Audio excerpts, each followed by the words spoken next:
क्या ट्रम्प जी को मिलेगा नोबेल पीस पुरस्कार? जी हाँ, मिल सकता है क्योंकि उनका नाम तो नॉमिनेशन में है। तो नमस्कार साथियों, मैं तारा। चलिए एक एक करके हम जानेंगे कि क्या है नोबेल पीस प्राइज़ और इसका कनेक्शन क्या है ट्रम्प जी के साथ और उन्हें क्यों मिलना चाहिए। तो चलिए सेशन को लाइक कर दीजिए और अगर आप नए हैं तो चैनल को सब्सक्राइब कर दीजिए। जैसा कि आप देख पा रहे हैं, can Trump really win a Nobel peace prize? Yes, this is the news from CNN। जैसा कि आप देख रहे हैं कि आज 9 अक्टूबर की ये न्यूज़ है। द व्हाइट हाउस ने ये रिलीज की है कि द पीस प्रेसिडेंट। तो ऐसा इन्हें लगता है कि इन्होंने बहुत सारे युद्ध पर विराम लगाया है, बहुत जगह शांति स्थापना की है, इसलिए इन्हें नोबेल शांति पुरस्कार मिलना चाहिए। मेनली यहाँ पे इजराइल हमास समझौता जो है, इसके लिए इन्हें ऐसा लगता है। यहाँ देखिए, इन्होंने इजराइल हमास समझौता कराया। इन्हें लगता है कि इन्होंने भारत पाकिस्तान में जो पहलगाम अटैक के बाद जो युद्ध की स्थिति बनी थी, इसमें भी इन्होंने शांति स्थापना कराई। लेकिन ऐसा कुछ भी नहीं है क्योंकि ऑपरेशन सिंदूर अभी तक कंटिन्यू है, ये अभी तक स्टॉप नहीं हुआ है। तो इसमें इनकी शांति समझौते की तो मुझे कुछ जगह दिखाई नहीं पड़ रही। बट जो भी हो, इनका कहना है कि मैंने भारत और पाकिस्तान के बीच की भी शांति समझौते की स्थापना की है पहलगाम अटैक के बाद।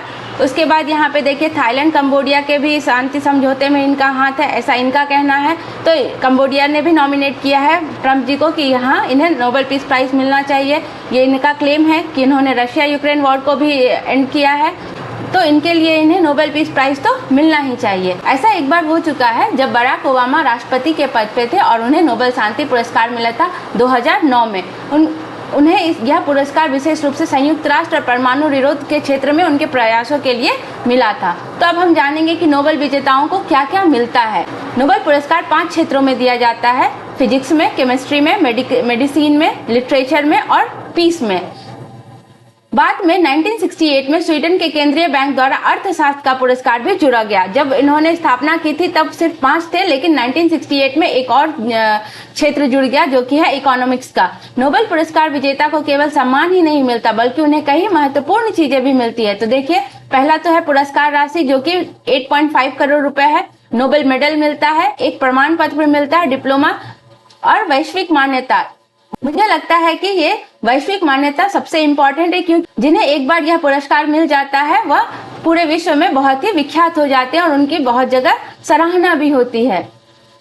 तो यहाँ पे देखिए, नोबेल प्राइज इन 6 क्षेत्रों में दिया जाता है। इस बार के नोबेल प्राइज इन डेटों में अनाउंस किए गए हैं: 6 अक्टूबर को मेडिसिन में, 7 अक्टूबर को फिजिक्स में, 8 अक्टूबर को केमिस्ट्री में, 9 अक्टूबर को लिटरेचर में, 10 अक्टूबर को पीस में और 13 अक्टूबर को इकोनॉमिक साइंस में किए जाएंगे। तो मेनली इंपॉर्टेंट यहाँ पे हमारा पीस प्राइज हो जाता है। देखते हैं 10 अक्टूबर को किसे यह प्राइज मिलता है। नोबेल पुरस्कार की जिन्होंने स्थापना की उनके बारे में जान लेना बहुत जरूरी है क्योंकि इनके पीछे एक बहुत ही इंटरेस्टिंग कहानी है। इनका नाम है अल्फ्रेड नोबेल। क्या हुआ कि नोबेल पुरस्कार की कहानी स्वीडिश वैज्ञानिक, आविष्कारक और उद्योगपति अल्फ्रेड नोबेल से शुरू होती है। नोबेल ने 355 से अधिक आविष्कार किए थे, जिसमें सबसे इंपॉर्टेंट था डायनामाइट का आविष्कार। डायनामाइट ने निर्माण और खनन उद्योग में क्रांति ला दी थी, लेकिन इसका उपयोग युद्ध और विनाश में बहुत ज्यादा होने लग गया। उन्हें लगा कि इन्होंने सिर्फ निर्माण और खनन के लिए इसका उपयोग करना चाहिए, लेकिन इसका उपयोग लोग युद्ध और विनाश में ज्यादा करने लगे। कहा जाता है कि जब 1888 में जब उनके भाई लुडविग की मृत्यु हो गई तो गलती से फ्रांसीसी अखबार ने अल्फ्रेड नोबेल की ही निधन की खबर छाप दी, जिसका शीर्षक था मौत का सौदागर मर गया। इस शीर्षक ने अल्फ्रेड नोबेल को झकझोर दिया। वह नहीं चाहते थे कि उन्हें दुनिया हमेशा विनाशकारी आविष्कारक के रूप में याद रखे। इस निर्णायक क्षण के बाद अल्फ्रेड नोबेल ने यह निश्चय किया कि उनकी विशाल संपत्ति का उपयोग ऐसे कार्यों में हो जिससे लोगों को सम्मान मिले और जिन्होंने मानवता के लिए असाधारण योगदान दिया। तो ये थी नोबेल पुरस्कार के पीछे की कहानी।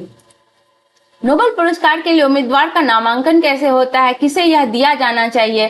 तो नोबेल शांति पुरस्कार के लिए इसके लिए उम्मीदवार का नाम देश के संसद, सरकार, प्रधानमंत्री या राष्ट्रपति जैसे राष्ट्राध्यक्ष द्वारा पेश किया जाता है। अंतर्राष्ट्रीय कोर्ट या संस्थाओं के सदस्य, पूर्व पुरस्कार विजेता और चुनिंदा विश्वविद्यालय द्वारा भी यह नामांकन किया जा सकता है।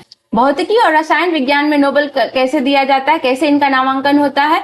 तो पूर्व नोबेल पुरस्कार विजेता, रॉयल स्वीडिश अकेडमी के सदस्य, प्रतिष्ठित विश्वविद्यालय और प्रोफेसरों द्वारा उम्मीदवार का नामांकन किया जाता है। इनमें से royal Swedish academy of science विजेताओं का चुनाव करती है। चिकित्सा में कैसे नामांकन होता है? तो पूर्व नोबेल पुरस्कार विजेता, मेडिकल कॉलेज के टॉप प्रोफेसर द्वारा उम्मीदवार का नामांकन स्वीडन के कैरोलिंस्का इंस्टीट्यूट में किया जाता है। नोबेल असेंबली विजेता को चुनती है। साहित्य में नोबेल मिलता है स्वीडिश नोबेल अकादमी के सदस्य साहित्य और भाषा विज्ञान के प्रोफेसर और पूर्व विजेता उम्मीदवारों का नामांकन करवाते हैं। अर्थशास्त्र में नोबेल मिलता है royal Swedish academy of science पूर्व पुरस्कार विजेता और विश्व भर के चुनिंदा संस्थानों में आर्थिक विज्ञान के प्रोफेसर द्वारा उम्मीदवार का नामांकन करवाया जाता है। तो ये सारे मतलब नामांकन के प्रोसेस है, मतलब कैसे इनका नामांकन होता है, कैसे चुने जाते हैं, ये तो हुई नामांकन की बात। अब कैसे इनमें से इनको चुना जाएगा, कैसे इन्हें इतने सारे लोगों में इन्हें छांट के चुना जाता है। तो नोबेल पुरस्कार के विजेता को बेहद सावधानी से चुना जाता है। पहले चरण में सैकड़ों नामांकन में से छांटकर कुछ उम्मीदवार को शॉर्ट लिस्ट किया जाता है, क्योंकि इतने सारे लिस्ट को हम आगे नहीं बढ़ा सकते, तो उनमें से विशेषकर छांट कर हम इसको शॉर्ट लिस्ट करते हैं। प्रत्येक समिति स्थायी सलाहकारों और बाहरी विशेषज्ञों की सहायता से उम्मीदवार के काम की समीक्षा करती है। नोबेल शांति पुरस्कार के विजेता का चुनाव नॉर्वेजियन संसद द्वारा चुने गए 5 सदस्य वाली नॉर्वेजियन नोबेल समिति करती है। यह उम्मीदवार पर विचार विमर्श करने के लिए फरवरी से सितंबर तक नियमित बैठकें करती है। तब जाके अक्टूबर में लिस्ट जारी होती है और दिसंबर महीने में इन्हें यह प्राइज मिलता है। अब इस साल से इनकी राशि 9.2 करोड़ हो चुके हैं। पिछले साल तक यह 8.2 करोड़ थी, अब यहाँ पे 9.2 करोड़ रुपए दिए जाएंगे। तो इस बार देखिए कि फिजिक्स का नोबेल प्राइज मिला है इन 3 लोगों को, जॉन क्लार्क, मिशेल एच डोरे एंड जॉन एम मार्टिनेज को। इन्हें किस लिए मिला है यह? तो सुपर कंडक्टिंग विद्युत सर्किट पर क्वांटम गुणों का अध्ययन, तो क्वांटम फिजिक्स में इन्हें यह मिला है। इन्होंने दिखाया कि विद्युत सर्किट में भी क्वांटम टनलिंग और ऊर्जा का क्वांटीकरण संभव है। सिस्टम एक अवस्था से दूसरी अवस्था में टनलिंग कर सकती है, जैसे दीवार के आर पार जाना। सिस्टम ऊर्जा को निश्चित क्वांटम मात्राओं में अवशोषित और उत्सर्जित करती है। महत्व इसका क्या है, इसका क्या उपयोग होगा? यह साबित करती है कि क्वांटम यांत्रिकी के सिद्धांत बड़े पैमाने के सिस्टमों में भी लागू हो सकते हैं। इसका उपयोग मेनली क्वांटम कंप्यूटर, सेंसर और क्रिप्टोग्राफी जैसे तकनीकों में विकास के लिए यूजफुल होगा। नेक्स्ट है रसायन का, केमिस्ट्री का नोबेल पुरस्कार। ये मिला है हमारे सुसुमु किटागावा को, रिचर्ड रॉबसन को और ओमार एम यागी को। इनका उद्देश्य क्या था? इन्होंने मेटल ऑर्गेनिक फ्रेमवर्क पे काम किया है। इसका उपयोग क्या होगा मेटल ऑर्गेनिक फ्रेमवर्क का? तो CO2 कैप्चर करना, कार्बन डाइऑक्साइड को हम कैप्चर कर सकते हैं, वातावरण से CO2 को अवशोषित करना और जलवायु परिवर्तन से लड़ना, जो कि आज हमारे विश्व में सबसे बड़ा चैलेंज यही है। क्लाइमेट कंट्रोल कैसे किया जाए, क्लाइमेट चेंज जो इतनी ज्यादा हो रही है, इतनी हीट इंक्रीज हो रही है, इसको कैसे कंट्रोल करना चाहिए। देन है जल संग्रहण, कैसे हम जल संग्रहण कर सकते हैं। तो शुष्क वायुमंडल से भी हम पानी, जैसे ड्राई क्लाइमेट है तो वहां से भी हम पानी को संग्रहित कर सकते हैं, ये मेटल ऑर्गेनिक फ्रेमवर्क के द्वारा। गैस स्टोरेज, प्रदूषण नियंत्रण में भी ये काम आता है और कैटालिस्ट और केमिकल रिएक्शन में भी इन सभी चीजों का उपयोग होगा। देन है मेडिसिन के लिए, मेडिसिन में मिला है Mary E Brunkow, Fred Ramsdell and Shimon Sakaguchi, जो कि जापान से हैं। पुरस्कार के क्या कारण है, क्यों इन्हें मिला? तो इन्होंने खोज की है कि प्रतिरक्षा तंत्र मतलब इम्यून सिस्टम अपने ही शरीर की कोशिकाओं को क्यों नहीं हमला करता है। इसमें इन्होंने खोजा है कि इम्यून सिस्टम को रोजाना वायरस, बैक्टीरिया आदि जैसे खतरों से बचाव करना होता है, लेकिन इसे यह कमी नहीं होनी चाहिए कि यह शरीर की अपनी ही कोशिकाओं पर हमला कर दे। पहले माना जाता था कि यह नियंत्रण मुख्य रूप से सेंट्रल इम्यून टॉलरेंस से होता है, यानी थाइमस में उन कोशिकाओं को खत्म कर देना जो शरीर की अपनी चीजों को पहचान कर हमला कर सकते हैं। मतलब इन्होंने कहा है इम्यून सिस्टम अपने ही शरीर की कोशिकाओं पर हमला नहीं करता।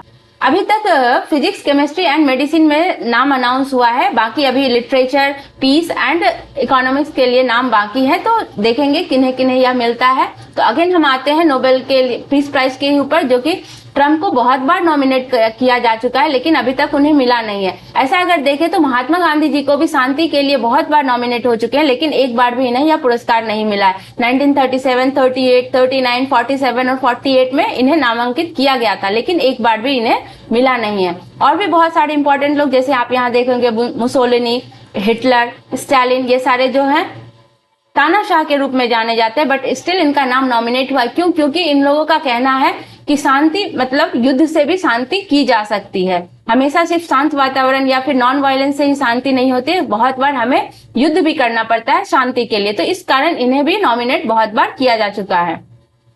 अभी तक 9 भारतीयों को भी नोबेल पुरस्कार मिल चुका है, तो देखेंगे एक एक करके इनकी सूची। सबसे पहले थे हमारे रविन्द्रनाथ टैगोर जी, जिन्होंने हमारे नेशनल एंथम को लिखा है। इन्हें मिला था लिटरेचर में गीतांजलि पुस्तक के लिए। देन है सीवी रमन को मिला था 1930 में फिजिक्स के लिए प्रकाश के किरण मतलब स्कैटरिंग ऑफ लाइट के लिए मिला था। हरगोविंद खुराना जी को 1968 में मेडिकल के लिए मिला था, इन्होंने अनुवांशिक कोड की व्याख्या की थी। मदर टेरेसा जी को शांति के लिए मिला था, इन्होंने मानवीय कार्यों के लिए इन्हें मिला था। फिर सुब्रमण्यम चंद्रशेखर जी को 1983 में फिजिक्स के लिए मिला। देन अमर्त्य सेन को 1998 में इकोनॉमिक्स के लिए मिला। वेंकट रमन रामकृष्णन को 2009 में केमिस्ट्री के लिए मिला। कैलाश सत्यार्थी जी को मिला शांति के लिए 2014 में।